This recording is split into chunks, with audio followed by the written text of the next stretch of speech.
Hello लाडक्या बहिणींनो आणि लाडक्या ताईंनो, मुख्यमंत्री माझी लाडकी बहीण योजना आणि याचा 21वा हप्ता म्हणजेच मार्च महिन्याचा हप्ता कधी भेटतो, कोणाला भेटतो याची आतुरता, उत्सुकता तुम्हाला लागलेली आहे. लाडक्या बहिणींनो, आता तुम्हाला सांगतोय की ई-केवायसी ची जी नवीन प्रक्रिया आहे ती सुरू झालेली आहे. लाडक्या बहिणींनो, ही प्रक्रिया फक्त आणि फक्त ज्या बहिणींची ई-केवायसी चुकली होती त्यांच्यासाठी मुदतवाढ भेटलेली आहे, ती म्हणजे 30 एप्रिल पर्यंत. त्यानंतर ही आनंदाची बातमी जरी असली तरी लाडक्या बहिणींनो, तुमच्यासाठी एक दुःखाची बातमी सुद्धा देणार आहे. खरंच ई-केवायसी मुळे 71 लाख लाडक्या बहिणी अपात्र होणार का, याचं उत्तर मी तुम्हाला थोड्याच वेळात देणार आहे. की ज्याही बहिणी आता अपात्र ठरल्या आतापर्यंत, तर त्या बहिणी तर त्यांना पुढचे लाभ भेटू शकतात का, की यांचा लाभ आता परमनंटली बंद झालेला आहे, सगळं तुम्हाला या व्हिडिओच्या माध्यमातून सांगणार आहे.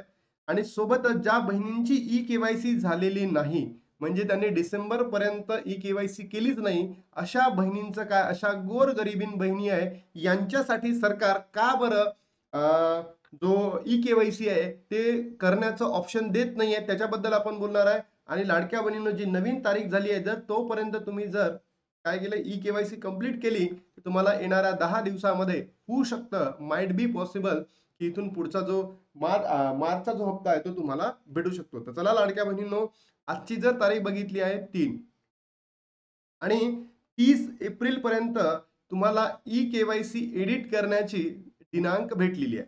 म्हणजे आपल्याला लाडक्या बहिणींनो, 30 एप्रिल पर्यंत ई-केवायसी काय एडिट करायचं आहे. काय करायचं, लाडकी बहीण .महाराष्ट्र.gov.in ला जायचं, संकेतस्थळ आहे त्याच्यावर क्लिक करायचं. क्लिक केल्यानंतर तुम्हाला लॉग इन करायचं आहे. लॉग इन केल्यानंतर जे प्रश्न विचारले जातील, प्रश्नाचं तुम्हाला उत्तर द्यायचं आहे. बरोबर, जे योग्य असतील ते उत्तर द्या. खूप सोपं आहे, काही त्याच्यामध्ये म्हणजे सायन्स नाहीये, फिजिक्स नाहीये, केमिस्ट्री नाहीये, नॉर्मल आहे, ते तुम्ही करू शकता.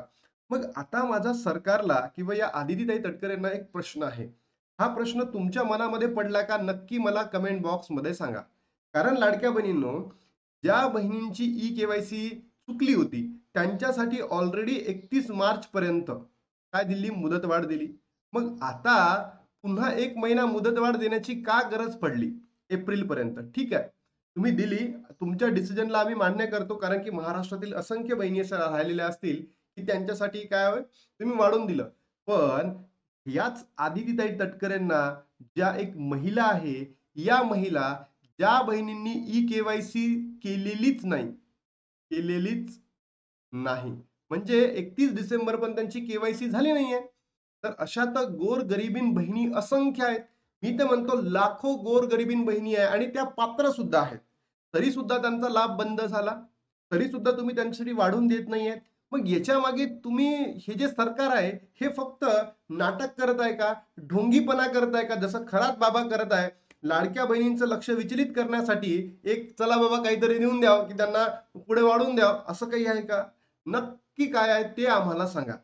तुमच्या सरकारचं नक्की म्हणणं काय आहे, की लाडक्या बहिणींना कधीही आम्ही जो अपात्र झालाय त्यांचा लाभ सुरू करायचा नाही आहे, आणि ज्यांची केवायसी चुकली होती फक्त त्याच बहिणींना द्यायचा आहे.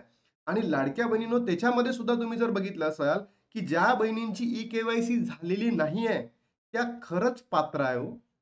मी अशा असंख्य बहिणींना भेटलो आहे, लाडक्या बहिणी, असंख्य बहिणींना, गोरगरिबीन बहिणी आहे, त्यांच्या दररोज कमेंट येत आहे, की दादा आम्हाला खरंच पैशांची नितांत गरज आहे, आणि तरी सुद्धा आम्हाला ई-केवायसी पूर्ण करण्याची एकही संधी सरकारने दिलेली नाही आहे.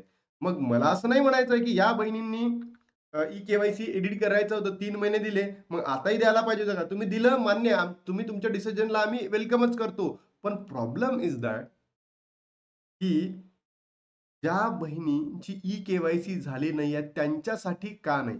लाडक्या बहिणींनो, तुमचं मत काय, नक्की कमेंट बॉक्स मध्ये सांगा. त्यानंतर अपात्र ठरलेल्या लाडक्या बहिणींसाठी सरकारचे 21,000 कोटी पाण्यात, ही जी न्यूज आहे लाडक्या बहिणींनो, लोकसत्ता टीमची आहे, लोकसत्ताची. म्हणजे लोकसत्ता ही जी न्यूजपेपर आहे ना, ही ऑथेंटिक न्यूजपेपर आहे. तर इथे यांनी दिलेली माहिती ही योग्य असू शकतं. त्यानंतर लाडकी बहीण योजना, अपात्र लाडक्या बहिणींवर 21,000 कोटीचा खर्च, 20 महिन्यापासून 1,500 रुपये घेतले. आता याच्यावर सुद्धा मी सरकारलाच टीका करणार आहे. तर सरकारला माहिती होतं की बाबा 21,000 कोटी, 21,000 कोटी पैसे काय होणार आहे, आपले वेस्ट जाणार आहे. त्यांनी तेव्हाच निकष नव्हते बघायला पाहिजे का? तुम्हाला काय वाटतं? तेव्हाच निकष नव्हते बघायला पाहिजे का सरकारने? की तेव्हा निवडणुकीच्या अगोदर सरसकट लाडक्या बहिणींना पैसे दिले. पण आता आता हे सरकार आहे ना एकदम नाटक करत आहे. नाटक, ढोंगी कारण की निवडून आले, सत्तेमध्ये बसले. म्हणून लाडक्या बहिणींनो, सरकार अशा पद्धतीचं वागत आहे. बघा, लाडकी बहीण योजनेच्या लाभार्थ्यांसाठी महत्त्वाची बातमी. लाडकी बहीण योजनेतून जवळपास 72 लाख महिला अपात्र असल्याची माहिती समोर आलेली आहे. मग खरंच हा एवढा नंबर असू शकतो का? तर याचं उत्तर मी देतो येस, 100%. कारण मी जर बघितलं असेल, नोव्हेंबर, डिसेंबर महिन्यामध्ये असंख्य लाडक्या बहिणींची ई-के-वाय-सी झाली नव्हती म्हणून अपात्र ठरल्या. त्याच्यानंतर लाडक्या बहिणींनो जून, जुलै महिन्यामध्ये सुद्धा असंख्य बहिणी, लाखो बहिणी अपात्र ठरल्या आणि हा जो नंबर आहे लाडक्या बहिणींचा, हा कमी होताना आपल्याला दिसतोय. पहिले होता 2,47,00,000 इतक्या महिला होता, पण आता 1,75,00,000 इतका नंबर उरलेला आहे. मग आता सरकारने हे जे आहे पात्रता तपासाचं काम केलंय का? तर मला असं वाटतं अजूनही नाही, की ज्या बहिणींची ई-के-वाय-सी झालेली आहे, बरोबर? आलेली आहे, त्यांना सरकार लाभ देत आहे. मग ते श्रीमंत असो, गोरगरिबी नसो, की काही असो, त्यांना लाभ भेटतोय. त्यानंतर लाडक्या बहिणींनो, ज्या बहिणींचं ज्या बहिणींच्या घरी म्हणजे फॅमिलीमध्ये मला असं म्हणायचं आहे, की 2.5 लाखाच्या वरती उत्पन्न आहे, तर अशा बहिणींचा लाभ बंद झालाय. पण ज्यांची ई-के-वाय-सी झाली आहे, त्यांना तो लाभ भेटतोय किंवा तुमचं वय 65 वर्षापेक्षा जास्त जर गेलं, तर तुमचा लाभ बंद झालाय, असं एवढे कानापर्यंत आली आहे. मग लाडक्या बहिणींनो, दर महिन्याला ₹1,500 भेटत आहे. 21 कोटीचा भाग. मग हे सरकारने तेव्हाच का नाही बघितलं? तेव्हाच का नाही बघितलं, की बाबा जर लाडक्या बहिणींना जर आपण एवढे पैसे दिले तर एवढा लॉस होऊ शकतोय. सरकारला तेव्हा पैशाचं घेणं-देणं नव्हतं. सरकारला तेव्हा सत्तेमध्ये बसायचं होतं. म्हणून त्यांनी काही बघितलं नाही. पण आता सरकारला तुमचं काहीही घेणं-देणं नाहीये, कारण की ती सत्तेमध्ये बसलेलं आहे आणि सत्तेमध्ये बसल्यानंतर त्यांना तुमचं काहीही घेणं-देणं नाहीये. म्हणून लाडक्या बहिणींनो, हे जे सगळे नालायक सरकार आहे, बोगस आहे, ढोंगी सरकार आहे. बघा, ही तर आता महाराष्ट्राची न्यूज झाली. असंच लाडक्या बहिणींनो, कुठे माहिती आहे का? आसाम या राज्यामध्ये सुद्धा बी सरकार, त्यानंतर वेस्ट बेंगाल या राज्यात, त्यानंतर लाडक्या बहिणींनो, तामिळनाडू या राज्यामध्ये अशाच पद्धतीच्या योजना आणत आहे. तर मी म्हणतोय, की अशा पद्धतीच्या योजना आणणं म्हणजेच सरकारच्या तिजोरीवर भार आहे. यांच्या म्हणण्यानुसार 21,300 कोटीचा भार आला. मग तुम्ही अशा योजना का आणता? की जर तुमच्या तिजोरीवर भार येतो, मग अशा योजना का आणता? याचं उत्तर सुद्धा आपल्याला सरकारला मागावं लागेल का? बरोबर?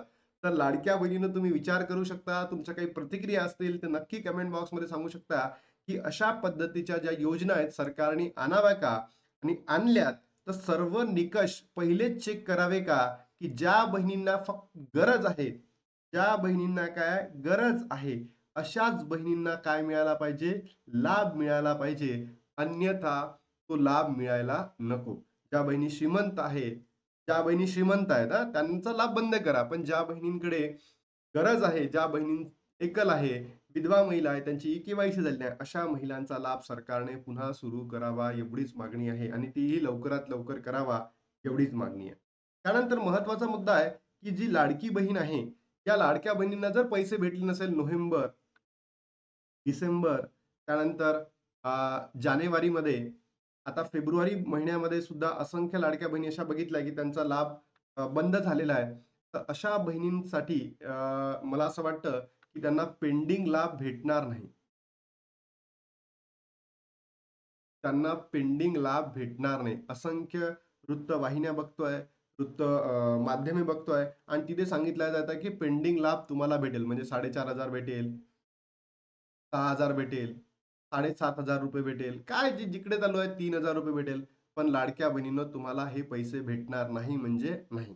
हे काळ्या दगडावरची पांढरी रेष आहे. त्यामुळे मी तुम्हाला आश्वासन देणार नाही, की भेटणार, भेटणार, भेटणार. चुकीची इन्फॉर्मेशन सांगून मला काही मिळणार नाहीये. असंच मला एवढं म्हणायचं आहे, की हे पैसे तुम्हाला भेटणार नाहीये. बघा, 21 मार्च लाडक्या बहिणींनो, म्हणजे हा जो 21वा हप्ता आहे म्हणजेच मार्च महिन्याचा हप्ता, त्याचा वाटप तुम्हाला येणाऱ्या काही दिवसांमध्ये होतील. तुम्ही तुमची ई-के-वाय-सी जी चुकली होती, ती प्रक्रिया लवकरात लवकर दुरुस्त करून घ्या. ती 30 एप्रिल शेवटची दिनांक आहे. आनंदाची बातमी ती दिली तुम्हाला. खरंच ई-के-वाय-सीमुळे 71 लाख लाभार्थी अपात्र होणार का? हे होणार. आणि हे कधी होणार लाडक्या बहिणींनो? मार्च महिन्यानंतर. ठीक आहे, आता मार्च महिना भेटून जातील. त्यानंतर जो तुम्हाला भेटेल तो सगळे चेकिंग होईल, पात्रता निकष बघितले जाईल. ज्या बहिणींची के-वाय-सी झालेली नाही त्यांच्यासाठी सरकारनं लवकरात लवकर काहीतरी आणून त्यांची सुद्धा ई-के-वाय-सी करून घ्या. एवढीच मागणी करतो. कारण त्या बहिणींची खरंच गरज आहे. त्या बहिणी खरंच गोरगरिबीण बहिणी आहेत. आणि पुढच्या 10 दिवसांमध्ये होऊ शकतं, की तुम्हाला वाटप सुद्धा होऊ शकतं, जर तुमची सगळी प्रोसेस बरोबर असेल तर. आता थांबतो आणि भेटतो तुम्हाला नवीन व्हिडिओमध्ये. तोपर्यंत जय हिंद, जय महाराष्ट्र.